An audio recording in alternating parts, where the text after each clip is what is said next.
Well, as of 7 hours ago, in a few minutes, Ontario is now in step 1 of reopening after months of lockdown. People in the province now allowed to get together in bigger groups outdoors, shop for things that aren't considered essential, and drink and dine on patios. 3, 2, 1. The countdown to midnight at a pub in Toronto, it has been under various forms of lockdown since October. But the province reopening at this phase 3 days earlier than the initial date. Low case numbers and a high vaccination rate have allowed the province to ease restrictions just in time for the weekend.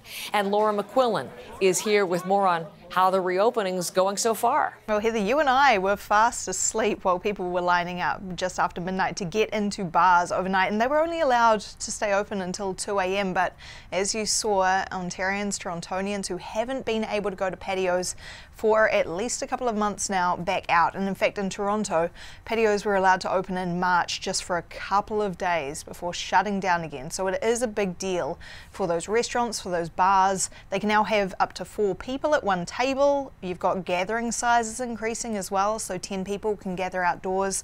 Also non-essential retail, as you mentioned, it can be open to 15% capacity.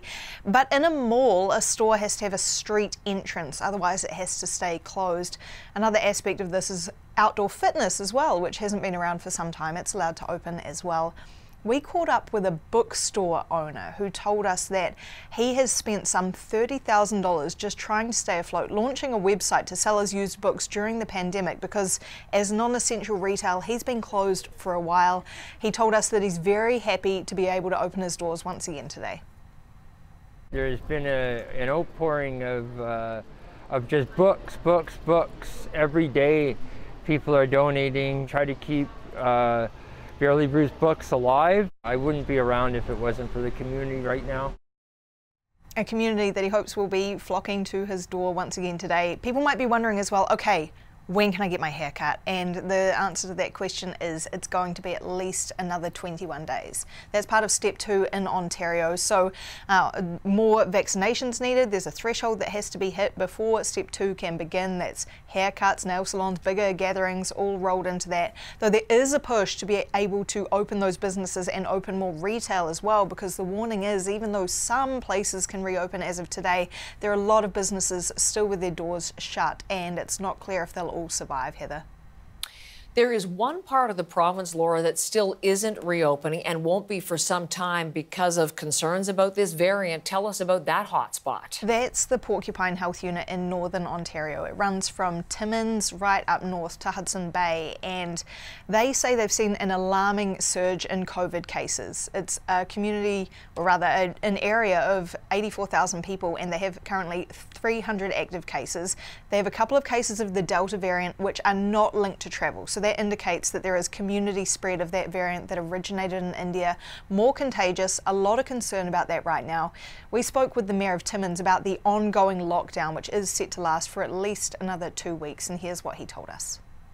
Without a doubt, it's frustrating, I think, for everybody. As I said many times, the longer this goes on, the more frustrating and confusing it is for every citizen. But now is the time to pull together and get past this. So a bit of a longer lockdown there. They're hoping to get more federal support for isolation in particular, keeping people safe, especially if they are infected, while the rest of the province reopening, Heather, and a lot of excitement out on the streets of Toronto already today. A lot of businesses putting the finishing touches on what they'll be doing over the coming days. Laura, sounds good. Thank you very much for all of that. So what you can do in Ontario now, what's open and what's not, you can read up on it all online. But not just Ontario, right across the country. We have a national reopening guide, what is allowed in each province, what to expect in the days and weeks ahead. It's up on our website at CBCNews.ca. Vaccinations are critical to ensuring Ontario's reopening doesn't lead to a fourth wave. And that is why, as of Monday, the province is opening up second dose appointments for people in 7 higher risk regions like Toronto and Peel. Health officials say those second doses are key because the Delta variant, as Laura was mentioning, is quickly becoming the dominant strain. Ali Chiasson this morning with the details on the push to get the province fully vaccinated. Starting Monday, Ontario is taking big strides in getting second doses into people's arms.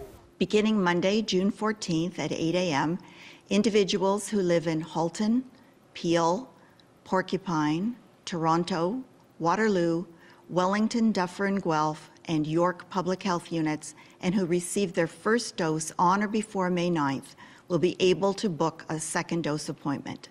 Why these areas? Because these public health units are reporting more cases of the Delta variant. The main objective is getting everyone fully vaccinated. So, starting Monday, appointments can be booked through the provincial or local public health portals, participating pharmacies, and later in June, we'll see second dose pop-up clinics at workplaces here. Beginning the week of June 20th in Peel, York, and Toronto. Ontario will be receiving hundreds of thousands of vaccines in the coming weeks, and to cut down on wastage before allocating new vaccines to these regions. We are asking them to use what they have in their freezers. And here's a catch. Second doses are only being accelerated for those whose first shot was either Pfizer or Moderna.